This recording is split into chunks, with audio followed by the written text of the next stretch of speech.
नमस्कार दोस्तों।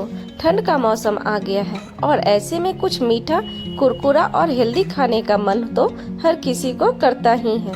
तो आज मैं लेकर आई हूँ एक ऐसी स्पेशल रेसिपी जो सर्दियों में न सिर्फ आपको गर्म रखेगी बल्कि स्वाद से आपका मन भी खुश कर देगी। आज हम बनाने जा रहे हैं मखाना और गुड़ का पॉपकॉर्न। जी हाँ, आपने सही सुना। गुड़ की मिठास और मखाने की कुरकुराहट जब एक साथ मिलती है तो बनता है ऐसा हेल्दी स्नैक्स जो बच्चों से लेकर बड़ों तक सबको पसंद आता है। और ये रेसिपी बनाना बहुत ही आसान है। इसे बनाने में ना मेहनत लगती है ज़्यादा और ना कोई स्पेशल सामग्री, बस घर के ही दो सामान मखाना और गुड़ और बन जाए सर्दियों की परफेक्ट मिठास भरी ट्रीट। तो चलिए बिना देर किए इसे हम शुरू करते हैं। तो इसके लिए हमने सबसे पहले मखाना लिया है और हम एक कढ़ाई में थोड़ा सा 2 से 3 चम्मच के करीबन घी डाल करके हम घी को गर्म कर देंगे। और अब इसमें हम मखाने को डाल करके मखाने को हम भूनेंगे। और मखाने जब हम इसे भूनेंगे ना तो गैस फ्लेम को बिल्कुल ही स्लो रखेंगे। हाई फ्लेम पे पॉपकॉर्न को नहीं भूनेंगे। अगर हाई फ्लेम पर भूनेंगे तो इसे हम बहुत ज़्यादा दिनों तक स्टोर नहीं कर सकते हैं। तो इसलिए अगर मखाने को आप स्लो फ्लेम पर भूनेंगे ना तो ये बहुत ही अच्छा सा क्रिस्पी आता है। तो इसलिए हम मखाने को स्लो फ्लेम पर करीबन 5 मिनट तक इसे हम भूनेंगे। जब मखाने के साइज थोड़े छोटे होने लगे ना तो समझ जाए कि मखाना बहुत अच्छे से हमारा भून गया है। इसे हम इस तरह से तोड़ करके देखेंगे तो ये देखिए एकदम ये टूट गया है, इस तरह से क्रंचीनेस पूरा आ गया है। तो इसका मतलब मखाना हमारा परफेक्ट सा भून गया है। अब इसे हम दूसरे बाउल में निकाल लेंगे। ये मखाना तो हम ऐसे भी फ्राई करके खा लेते हैं, लेकिन अगर इसमें गुड़ मिक्स हो जाएगा ना तो और भी परफेक्ट हो जाएगा। अब हम तिल को भी रोस्ट कर लेंगे। और ये उस उजले तिल को हम बहुत ज़्यादा रोस्ट नहीं करेंगे, नहीं तो ये तेल छोड़ने लगता है। तो इसे बस हम 1 सेकेंड के लिए ही तिल को भूनेंगे। और ये उजला तिल सिर्फ एक बीज नहीं बल्कि सर्दियों की सेहत का राज है, जो शरीर को गर्म रखता है और एनर्जी भी देता है। तो इसे भी हम तुरंत दूसरे प्लेट में निकाल लेंगे। तो इस तरह से देखिए तिल भी बहुत अच्छे से भून गया है, थोड़ा ज़्यादा ही भून गया है। अगर आप मखाने को ना कढ़ाई में नहीं भूनना चाहते हो, अगर आपके पास एयर फ्रायर है तो इसे हम एयर फ्रायर में भी मखाने को भून सकते हैं। बस इसे हम 5 मिनट के लिए इसे एयर फ्रायर में पकाएंगे और बहुत ही जल्दी से ये भी बहुत क्रिस्पी सा हमारा मखाना तैयार हो जाता है। और इसमें घी और तेल डालने की कुछ भी बिल्कुल भी ज़रूरत नहीं पड़ती है। बहुत ही परफेक्ट सा ये रोस्ट हो जाता है। तो इस तरह से देखिए ये भी एकदम अच्छा सा क्रिस्पी मखाना तैयार हो गया है। अब हम गुड़ की तैयारी करेंगे। तो मैंने खजूर का गुड़ लिया है। जहाँ गुड़ने का गुड़ कभी कभी भारी या बहुत मीठा लग सकता है, वहीं खजूर का गुड़ हल्का, स्मूथ और खुशबूदार होता है। खजूर के गुड़ में आयरन, कैल्शियम, मैग्नीशियम, पोटेशियम जैसे मिनरल्स होते हैं जो खून बढ़ाने, हड्डियां मजबूत करने और दिल को स्वस्थ रखने में मदद करता है। तो इसलिए हम खजूर का गुड़ ही यूज करेंगे। और खजूर के गुड़ से अगर आप स्नैक बनाते हो तो इसका टेस्ट बहुत अलग और रिच होता है। तो इसलिए हम खजूर का गुड़ ही यूज करेंगे। इसे हम इस तरह से सबसे पहले कूट देंगे, इस तरह से बारीकी कर देंगे ताकि ये गुड़ पिघलने में बहुत कम टाइम लगे।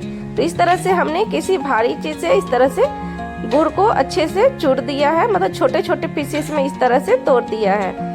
तो अब हम एक कढ़ाई को गर्म करेंगे और कढ़ाई में 2 से 3 चम्मच के करीबन हम फिर उसमें घी डालेंगे। जब घी हल्का गर्म हो जाए तब इसमें हमने जो गुड़ को इस तरह से तोड़ा था ना, वही गुड़ को हम इसमें डाल करके एकदम स्लो फ्लेम पे हम गुड़ को पिघलाएंगे।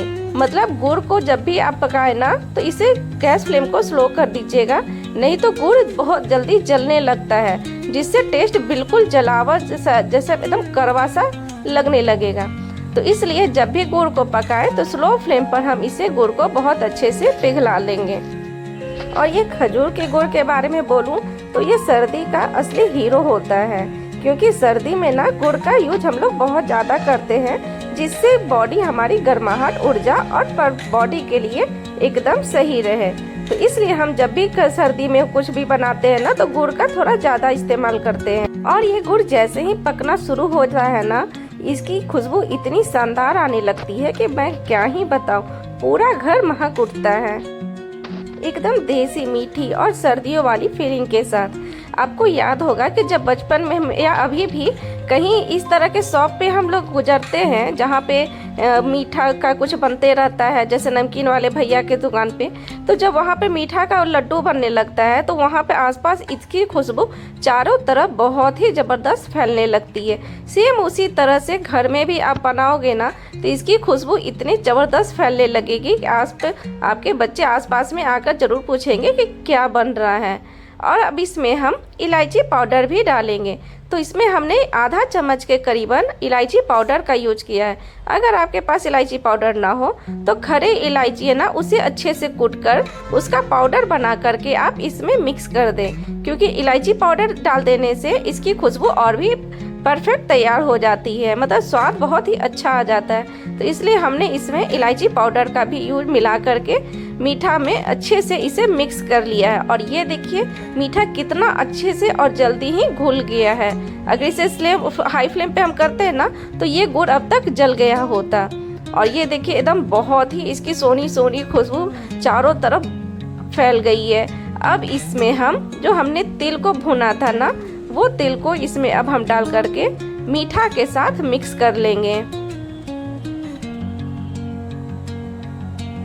अब इसमें हमने जो मखाना रोस्ट किया था वो मखाने को डाल करके हम जल्दी से हम इसे अच्छे से मिलाएंगे, ताकि मखाने के चारों तरफ एक मीठा का ये गुड़ का जो है एक अच्छी से कोटिंग परफेक्ट सा तैयार हो जाए। इसे हम इसी तरह से चलाते हुए मखाने को बहुत अच्छे से गुड़ के साथ मिक्स कर लेंगे, ताकि पूरा मखाने के दाने पे ये गुड़ का है ना एक कोटिंग सा लग जाए। और इसका ये पॉपकॉर्न ना इतना जल्दी और इतना झटपट सा तैयार हो जाएगा कि आप इसे एक बार टेस्ट कर लोगे ना तो जैसे ही मुंह में लोगे एकदम इसका क्रंचीनेस से आपको खुद विश्वास नहीं होगा कि इतनी जल्दी कैसे इतनी परफेक्ट सा मखाने का पॉपकॉर्न बन सकता है। तो इस तरह से हमने इसे कंटिन्यू इसे हम चलाते रहेंगे। और जब एक बार इस तरह से मिक्स हो जाए ना तो गैस फ्लेम को ऑफ कर देंगे हम, क्योंकि अब हम गैस फ्लेम पे ऑन करके इसे हम नहीं चलाएंगे। अब गैस फ्लेम को ऑफ करने के बाद भी हम इसे इस तरह से कंटिन्यू चलाते रहेंगे। चलाते रहने से क्या होगा ना कि ये पॉपकॉर्न है ना, ये सबको अलग अलग पूरे पीसेस एक एक अलग अलग दाने में ये तैयार हो जाएंगे, ये आपस में चिपके हुए नहीं रहेंगे। तो इस तरह से, और ये बहुत ही जल्दी से ही ये अलग अलग भी हो जाता है। ये गुड़ है ना, जैसे ही आप गैस फ्लेम को ऑफ करोगे ना बहुत ही जल्दी ये जमने लगता है। तो इसलिए हम इसे कंटिन्यू चलाते ही रहेंगे। और इसे आप चलाते चलाते ही देखोगे ये एक एक दाने अलग हो रहे हैं और ये इसके ऊपर पूरे गुड़ की एक लेयर अच्छे से चढ़ गई है। तो इस तरह से देखिए सारे दाने आपको अब अलग अलग दिख रहे हैं ना। इसी तरह से हम इसे 2 मिनट तक और कंटिन्यू चलाते रहेंगे, नहीं तो क्या है ना कि जब ठंडा हो जाएगा तो आपको बाद में फिर से अलग अलग करना पड़ेगा। तो इसी तरह से चलाते चलाते ये देखिए हमारा एकदम घर का बना हुआ एकदम देसी और हेल्दी मखाना गुड़ पॉपकॉर्न तैयार है। कितना सुंदर रंग आया है और हर मखाने पर गुड़ की मिठास एकदम परफेक्ट चढ़ी हुई है। इसकी खुशबू, इसका स्वाद और वो भी हल्की सी कुरकुराहट, बस एक बार खाएंगे तो बार बार बनाने का मन करेगा। और सर्दियों में ऐसी हेल्दी ट्रीट बच्चों को भी बहुत ही पसंद आएगी और साथ में बड़ों को भी। इसमें न चीनी मैंने डाला है न कुछ, सिर्फ गुड़ से ही बहुत ही अच्छा सा क्रंची सा ये हमारा मखाने का पॉपकॉर्न तैयार हो गया है। अब इसे आप शाम में हल्की फुल्की भूख हो या फिर आप मूवी देख रहे हो, इससे अच्छा परफेक्ट स्नैक्स तो हो ही नहीं सकता है। तो जब भी ठंड में कुछ मीठा खाने का मन करे तो मार्केट की मिठाई मत लेना, बस घर पे ऐसे ही बना लीजिए ये स्वादिष्ट मखाना गुड़ पॉपकॉर्न। और अगर आपको ये रेसिपी पसंद आई हो तो वीडियो को लाइक एंड सब्सक्राइब जरूर करें और कमेंट में मुझे बताइएगा कि आपको इसकी खुशबू और स्वाद कैसा लगा। तो मैं अब और भी आपके लिए ऐसे ही विंटर स्पेशल हेल्दी और देसी स्वाद वाली रेसिपीज लेकर आने वाली हूँ। तो मिलते हैं नेक्स्ट वीडियो में कुछ न्यू रेसिपी के साथ।